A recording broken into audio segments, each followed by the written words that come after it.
Les États généraux de la décentralisation constituent le point de départ d'un nouvel État fort. Ce sont là les propos du président de la République à l'ouverture des travaux ce matin au CSCB. Pendant 3 jours, les acteurs devront faire des propositions pour renforcer la confiance entre l'État et le citoyen en matière de décentralisation.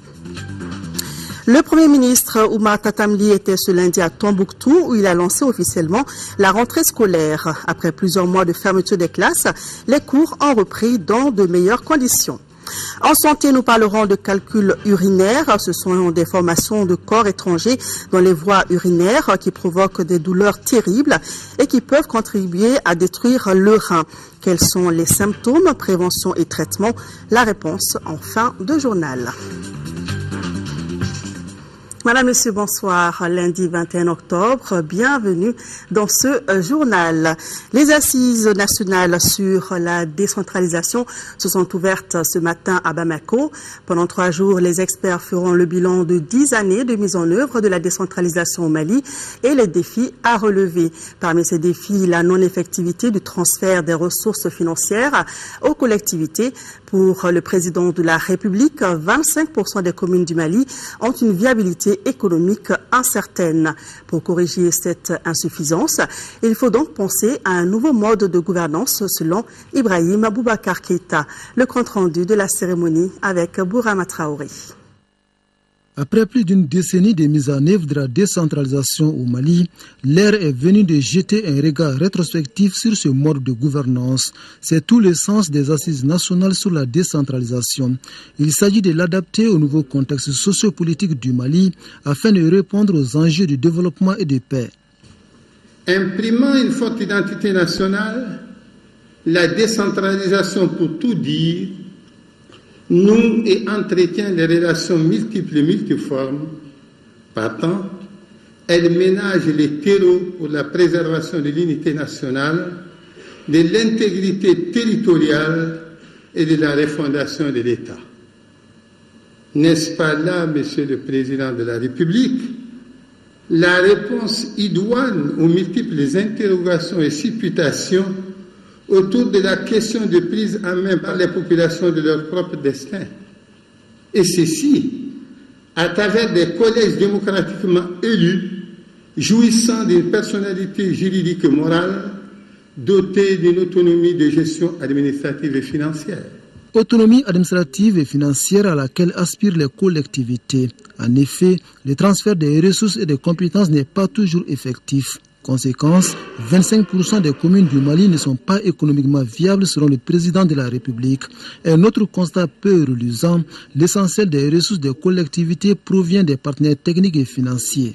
Comment donc l'État manifestera son engagement, surtout financier, afin que les collectivités territoriales disposent de ressources suffisantes et prévisibles pour assurer leur mission de service public aux populations? Est-ce qu'il n'est pas temps de véritablement mettre en œuvre l'instruction du Premier ministre relative à ce sujet qui est là depuis 2008 et aussi de faire les premiers pas pour augmenter les ressources des collectivités dans le budget de l'État? L'exercice des 3 jours devra donc permettre de réfléchir à toutes ces difficultés et d'y proposer des solutions idoines. Une nécessité pour bâtir un nouveau Mali avec un nouveau mode de gouvernance. Il s'agira notamment d'assurer une meilleure adéquation entre les ressources transférées et les fonctions assumées pour conserver au dispositif mis en place toute sa crédibilité. La vocation économique de la région devra être réaffirmée. Elle doit servir de point nodal pour accélérer le développement. Dans cet environnement rénové, nous ferons prévaloir une éthique de la responsabilité, exigeant de tous ceux qui détiennent des charges et responsabilités publiques un comportement exemplaire et réhabilitant le travail et le mérite. Une exigence de qualité et d'accessibilité au plus grand nombre des services publics. C'est pourquoi le gouvernement créera des maisons des services publics. Justice et droit, services financiers et services sociaux, qui seront des plateformes de services publics assumant une mission d'accueil, d'information et de conduite de formalités sur la base d'un partenariat entre les organismes représentés.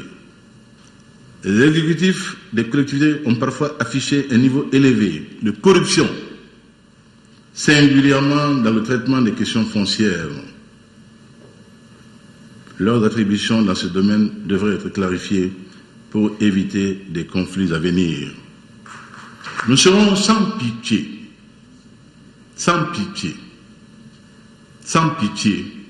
pour ce domaine foncier.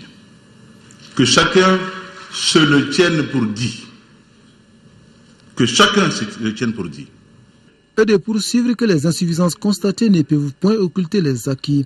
Pour le président Ibrahim Boubacar Keïta, le processus de décentralisation a enregistré des progrès notables dans les domaines tels l'éducation, la santé, l'eau potable et les équipements marchands. Seul bémol, la participation citoyenne reste un défi à relever. La participation active de tous les citoyens à travers le renforcement des institutions démocratiques afin qu'émergent des communautés épanouies dans la nation. La promotion de l'égalité des chances à travers des politiques publiques de santé et d'éducation qui, corrigeant véritablement les inégalités de dotation initiale, offrent à chacun la possibilité de réaliser son potentiel par le travail. Enfin, il nous faut apporter des réponses définitives aux frustrations qui alimentent l'irrédentisme de nos frères Touaregs.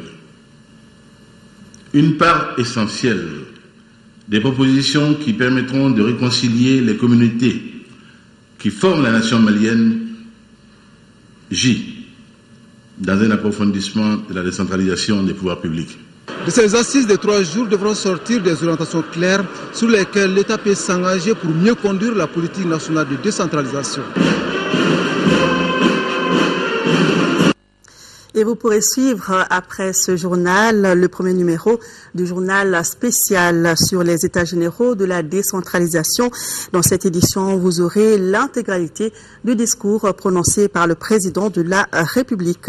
Le journal spécial, une présentation de Amadou Sankaré et toute son équipe. Série d'audience cet après-midi à Koulouba. Le chef de l'État, Ibrahim Boubacar Keïta, a successivement reçu le vice-président du Conseil général de France, le directeur de recherche du Centre national de recherche scientifique de France et le secrétaire général du parti Istiklal du Maroc. Ce dernier a parlé de la coopération entre son parti et l'UMRDA du Mali. Quant aux 2 autres personnalités qui sont arrivées à Koulouba, elles ont abordé les questions de paix et de décentralisation. Le compte-rendu des audiences avec Adama Kodjo. Charles Josselin, ancien ministre français de la coopération, membre honoraire du Parlement et vice-président du Conseil général de son pays, est la première personnalité reçue par le président de la République Ibrahim Boubacar Keïta. Monsieur Josselin est arrivé à Koulouba pour témoigner de son amitié au chef de l'État. Occasion pour le vice-président du Conseil général de France de saluer la tenue des États généraux de la décentralisation au Mali. Nous avons évidemment parlé de la situation au Mali, de cette étape importante qu'il veut faire franchir à la décentralisation. Et je suis, et je le lui ai dit d'ailleurs, moi-même mobilisé pour que la coopération décentralisée vienne en appui de cette décentralisation du Mali. Je veux dire que les communes françaises qui ont des partenariats avec le Mali vont évidemment accompagner aussi cette étape. Nous avons bien sûr parlé aussi de la situation dans le Nord. Il m'a dit qu'il était très mobilisé, bien entendu, pour faire en sorte que les frères du Nord retrouvent une paix totale. Mais il m'a dit aussi qu'il était conscient que cette relation avec le Nord passait aussi par des investissements, notamment des infrastructures, de façon aussi à faciliter le lien entre le Nord et le Sud. André Bourgeot, le directeur de recherche émérite du Centre national de recherche de France, CNRS, est la deuxième personnalité à qui le président de la République a accordé une audience au centre des échanges, le forum civique tenu samedi dernier à Bamako et la création d'une chaîne universitaire sahélo-saharienne dans notre pays. J'ai présenté une conférence à partir d'une approche historique sur les rébellions touareg depuis celle de 1916 jusqu'à celle plus récente de 2011, 2012 et 2013. Je trouve que c'est très intéressant dans la mesure où il y a eu un débat de fond qui a duré d'ailleurs assez longtemps. Donc ça veut dire aussi que l'auditoire avait envie de parler de ce genre de problème qui leur tient à cœur. Et j'ai trouvé que l'échange, en tout cas de point de vue, était particulièrement chaleureux et positif. Avec le secrétaire général du parti Istiklal, les échanges ont porté sur les relations entre cette formation politique et l'UMRDA, Union malienne du Rassemblement démocratique africain Faso-Djigui. Nous partageons ensemble des valeurs de tolérance et nous partageons ensemble une vision de prospérité, de progrès pour nos deux pays. Le Mali a traversé bien sûr une situation très difficile. Le Maroc a été l'un des pays qui avait participé, qui avait œuvré au niveau international pour que la stabilité, la démocratie et la paix soient rétablies au Mali. M. Chabat a réaffirmé l'engagement de son pays pour le retour définitif de la paix au Mali. Je vous l'annonçais dans les titres, le Premier ministre Oumar Tatamli était ce matin à Tombouctou où il a lancé la campagne de retour à l'école, une campagne initiée par le gouvernement et l'UNICEF pour faciliter la reprise des cours, une occasion mise à profit par le chef du gouvernement pour remettre des kits scolaires aux élèves de la cité. Au RTM Tombouctou, Adama Djimdi. Il était 9h07 quand l'avion transportant le Premier ministre Oumar Tatamli s'est immobilisé à l'aéroport de Tombouctou. Premier acte, entretien avec le collectif des imams de Tombouctou. À l'école Badou, le PM a eu droit à une leçon modèle axée sur la culture de la paix. Les enfants de Tombouctou ont mis à profit le lancement de cette campagne de retour à l'école pour lancer un appel à la face du monde. Nous prenons l'engagement de travailler inlassablement afin de rattraper le temps perdu. Nous sommes des enfants dont les voix sont souvent ignorées. Il est temps qu'on nous écoute.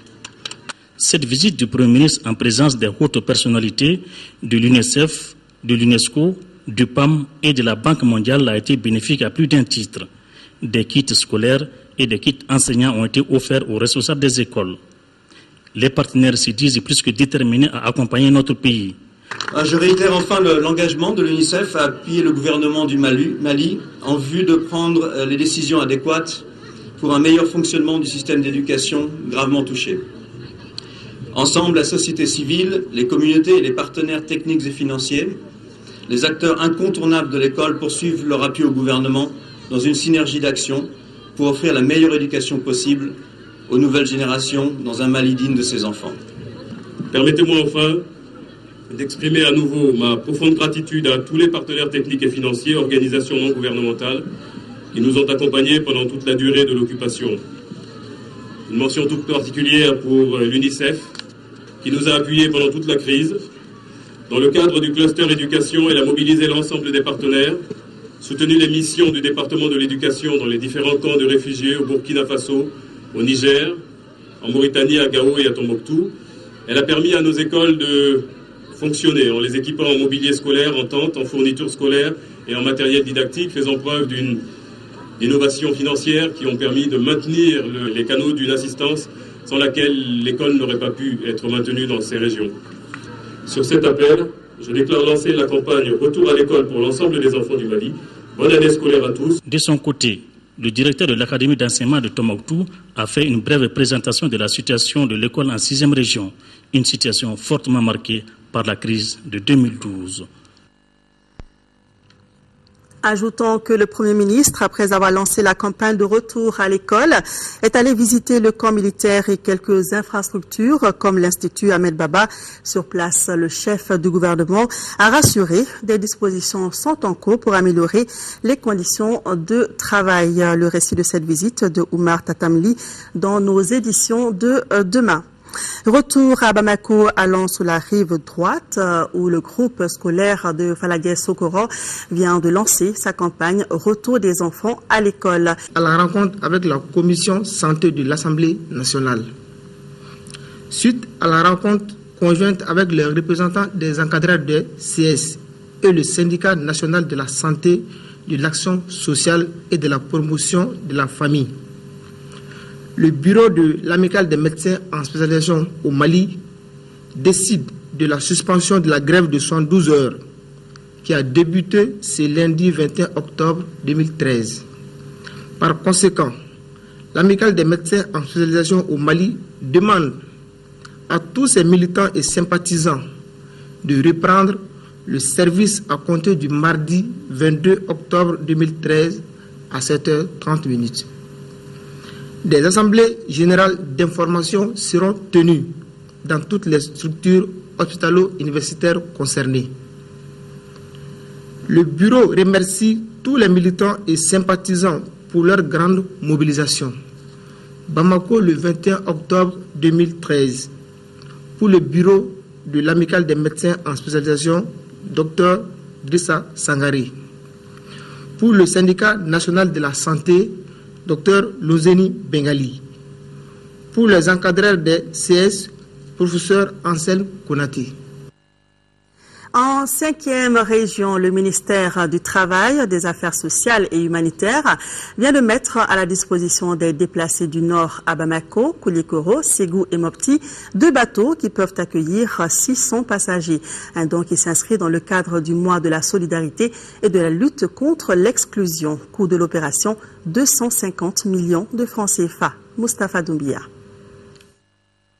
Cette opération de retour volontaire des déplacés s'inscrit dans le cadre de la 19e édition du mois de la solidarité et de lutte contre l'exclusion. C'est une initiative du ministère du Travail, des Affaires sociales et humanitaires qui a mis 2 bateaux à la disposition des déplacés de Bamako, Koulikoro, Ségou et Mopti. La rentrée scolaire du Nord est prévue pour le 21 octobre. Donc c'est dans ce cadre que le département a décidé de rapatrier tous les volontaires par cette occasion. C'est pourquoi on a affrété les 2 bateaux. À Bamako, Koulikoro, on a embarqué 104. À Ségou, on a embarqué 114. Ici, à Mopti, on vient d'embarquer 388. Le coût de l'opération est à 250 millions à peu près. Les 2 bateaux ont pour destination les villes de Niafunké, Tonka, Direy, Tombouctou, Rarous et Gao. L'opération comporte également la prise en charge alimentaire des déplacés, les consultations médicales et l'approvisionnement en médicaments. J'ai surtout visité toutes les cabines et jusqu'à la cuisine. J'ai été là-bas pour voir en tout cas quelles sont les dispositions. Vraiment, les gens vont se déplacer dans de bonnes conditions. Les différents ménages volontaires au retour recevront à leur arrivée des denrées alimentaires composées de riz, de maïs, de sucre, d'huile et de sel. La quantité totale de ces denrées est de 22 tonnes et demie. Une rencontre vient d'être organisée à Ségou pour renforcer le dialogue entre les communautés. Initiée par le Centre de dialogue humanitaire, elle regroupe les autorités et les élus des communes de la région. Kandesila. La rencontre de Ségou vise à instaurer un climat de dialogue par rapport à la gestion de la crise survenue au nord du Mali. Ainsi, à travers des projections vidéo des témoignages recueillis par le Centre de dialogue humanitaire à Dori au Burkina, Sali au Sénégal et à Gao, l'organisation tente de faire partager la vision et la perception de la société civile du Nord à leurs compatriotes du Sud par rapport à la crise et à sa gestion efficiente et durable.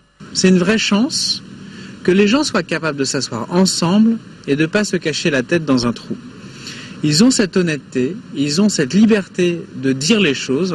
Les gens sont là, ils sont les acteurs de la crise. Et donc il faut vraiment travailler à partir de cette honnêteté des gens. Cette démarche du centre HD, Centre du dialogue humanitaire, s'inscrit en droite ligne des priorités nationales à travers la création de la commission dialogue et réconciliation et celle du ministère de la réconciliation nationale et du développement des régions du Nord. Les questions d'éclaircissement et autres propositions témoignent l'intérêt des participants à cette rencontre. Une rencontre dont l'objectif est de permettre à chacun d'œuvrer vers une réconciliation des cœurs et des esprits. Près de 3 milliards de francs CFA, c'est le budget 2014 de la commune urbaine de Sikasso, budget communiqué lors de la session budgétaire qui s'est ouverte ce lundi. Les travaux regroupent les conseillers communaux et le compte-rendu est de Sekou Konaté. Arrêté en recettes et en dépenses à la somme de 2 milliards 991 millions de francs CFA, le budget 2014 de la commune urbaine de Sikasso se fixe comme ambition, outre la maîtrise du fonctionnement, la modernisation de la cité. La priorité que nous envisageons, c'est véritablement l'assainissement et aussi les infrastructures scolaires éducatives. Et puis, nous avons envisagé aussi un peu la mission de faire face effectivement à la modernisation de notre culture. Des chantiers qui connaîtront une assistance substantielle des partenaires techniques et financiers. Parce que nous avons d'abord la Banque mondiale qui est là à travers le parcours de la coordination pour non seulement nous appuyer financièrement et nous appuyer techniquement par rapport à la méthodologie de mobilisation des ressources. Et plus, nous avons aussi l'ANICT qui est en fait l'État qui nous appuie effectivement dans certains cas et la CTB qui est réellement notre gros partenaire en matière d'assainissement. Et donc cet appui est véritablement à point nommé pour amener à sensibiliser les populations que s'il faut réellement solliciter l'appui des autres, il faut réellement que nous-mêmes nous fassions réellement ce que nous devons pouvoir faire. La balle est désormais dans le cas des populations qui doivent faire montre de plus de civisme afin de permettre au conseil communal de réaliser les attentes fortes en matière de modernisation de la cité du Kénédougou. Ici, à Bamako, la 3e Assemblée générale des travailleurs de la région de Kidal s'est tenue ce matin à la Bourse du Travail. Réussir les conditions de retour à Kidal, élaborer un plan de carrière pour les travailleurs du Nord sont entre autres revendications des organisateurs. Compte rendu à Gali Ag Aguissa. Les travailleurs de la région de Kidal sont prêts à retourner dans leurs services respectifs. Ils restent cependant attachés à la satisfaction de certaines revendications déjà portées à la connaissance du gouvernement selon le secrétaire général. La sécurité de tous les travailleurs, de leurs familles et de leurs biens. L'octroi sans délai de nos prix de transport, ce qui a été donné aux gens de Gao et de Tombouctou. L'accélération du processus d'indemnisation, l'élaboration d'un plan de carrière pour les travailleurs du Nord en général et ceux de la région de Kidal en particulier. Ces revendications requièrent l'adhésion de l'Union nationale des travailleurs du Mali, INTM. Si nous avons des obligations, l'État a des devoirs vis-à-vis de nous. Le devoir de l'État, c'est de tenir ses engagements prêts. Premier engagement, quand tu utilises quelqu'un, tu le mets en sécurité et en quiétude sur son lieu de travail.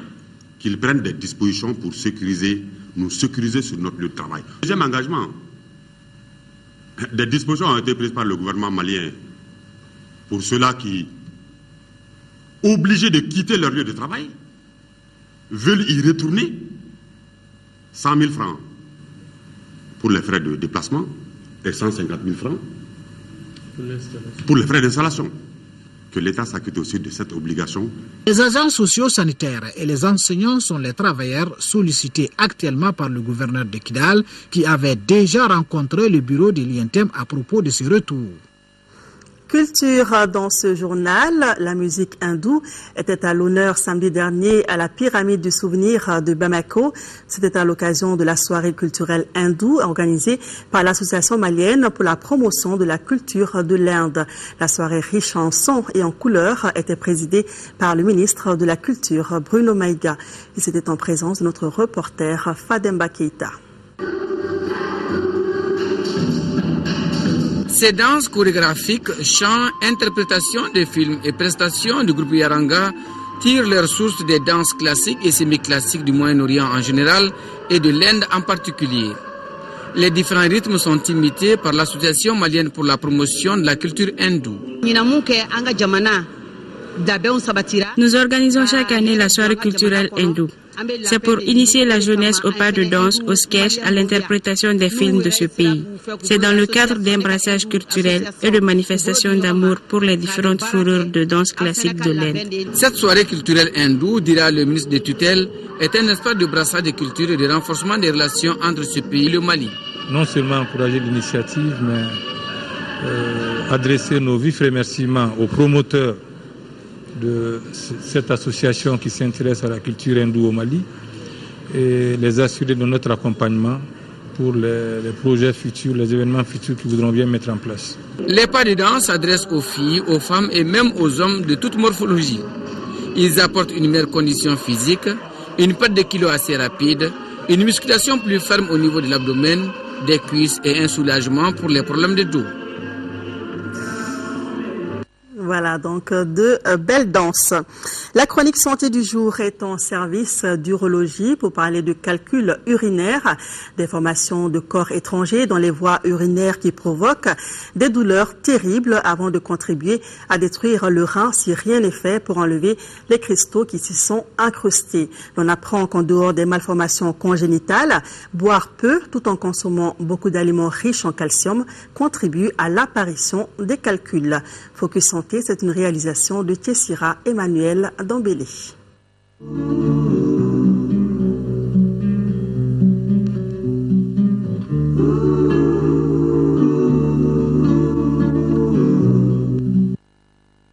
Les calculs rénaux désignent des formations de cristaux dans les voies urinaires, reins, urétères, vessie, urètre. Présents chez 2 à 3% de la population mondiale, les calculs rénaux appelés également lithiase concernent les deux sexes et tous les âges. Le chirurgien urologue professeur Ali Tembeli reconnaît qu'en service d'urologie du CHU du Point G, 30% des patients consultent pour des douleurs qui conduisent à des calculs urinaires. Le premier signe, c'est la douleur. Maintenant, où se trouve la douleur, à quel niveau? Au niveau du dos, ce qu'on appelle vulgairement au niveau du dos, mais nous appelons au niveau des fosses lombaires. C'est-à-dire que sous la 12e côte et un peu en arrière. Et c'est là-bas, sinon on peut dire sous les flancs. Il y a la douleur qui se manifeste là-bas, ça c'est un des signes. Le deuxième signe qu'il faut, c'est qu'il y a du sang dans les urines. Et ce sang, il peut être visible à l'œil nu ou pas. Après maintenant cette hématurie, il y a ce qu'on appelle la fièvre. Les lithiases résultent d'une sursaturation de la composition de l'urine pouvant donner des cristaux dont la taille peut varier de celle d'un grain de sable à celle d'une balle de golf. Mais l'alimentation et le climat chaud sont deux facteurs importants dans leur apparition. L'alimentation compte beaucoup parce qu'il y a les composants des différents aliments, donc des substances chimiques. Je rappelle ce qu'on dit, l'urine d'abord est composée d'eau, de substances chimiques et qui aboutit à une certaine concentration. Et le calcul au préalable, il est formé de cristaux. Et ces cristaux vont grossir avec le temps et pour se fixer à un endroit donné depuis le rein jusqu'à la sortie. Quand il y a une sursaturation des urines, il va y avoir une formation des cristaux, des calculs. Et avec le temps, il va y avoir effectivement une augmentation de ce calcul, la taille de ce calcul, jusqu'à empêcher l'écoulement des urines.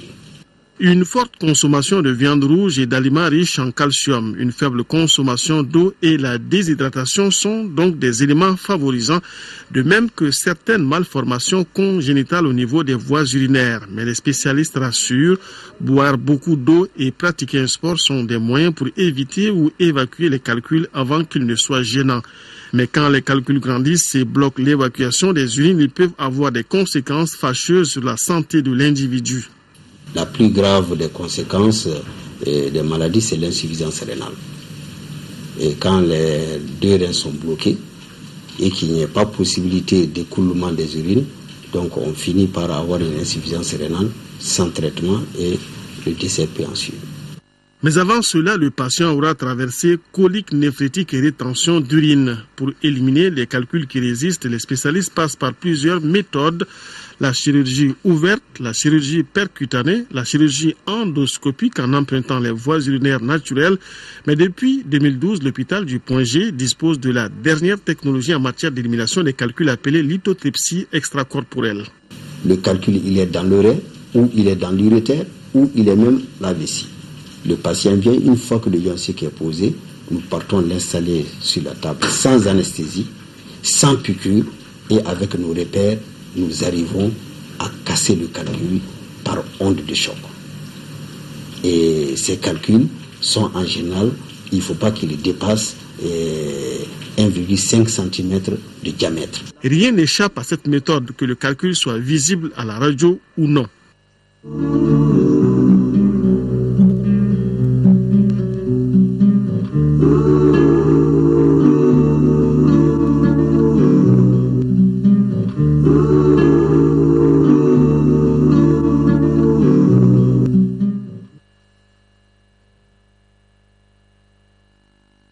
Je rappelle que vous pourrez suivre après ce journal le premier numéro du journal spécial sur les états généraux de la décentralisation ouvert ce matin.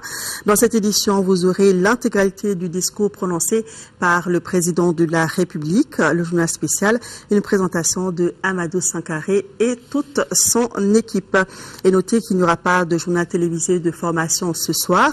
Retrouvez toute l'équipe demain après le journal de 20h. Sur ce, s'achève cette édition. Merci à vous de l'avoir suivi. Je vous retrouve demain soir, mais avant, Aïssata Ibrahim Maïga vous donne rendez-vous à 10h et 13h. Merci de votre fidélité. Passez de bons moments sur l'ORTM.